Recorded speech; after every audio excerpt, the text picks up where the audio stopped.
you're ready for off-road adventure, get ready for the new 2024 Jeep Wrangler Rubicon. Big, huge bumper up front, high-intensity LEDs, V6 power, granite non-metallic paint, Rubicon badging, 17-inch wheels wrapped in BFGs, factory body lift, rock sill rails. We have skid plates for the transfer case, fuel cell, and also the transmission.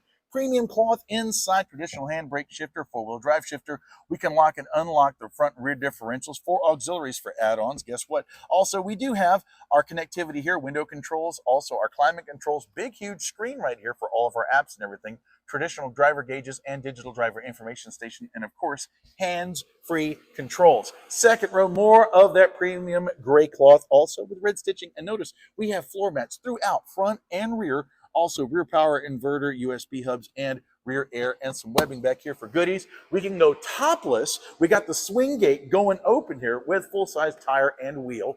We take our top off. We do have the top protector right there. And also, we can put all of our hardware right here. And also, we have plenty of room for cargo. Put that second row down, and we're ready still for adventure with our new 2024 Jeep Wrangler Rubicon from Ed Payne Chrysler, Dodge, Jeep, and Ram in Weslaco, Texas. I'm Chris Marshall of the Payne Street Team, brought to you by PayneAutoGroup.com, where we have that Jeep that you want. Lo que tu quieres regardless.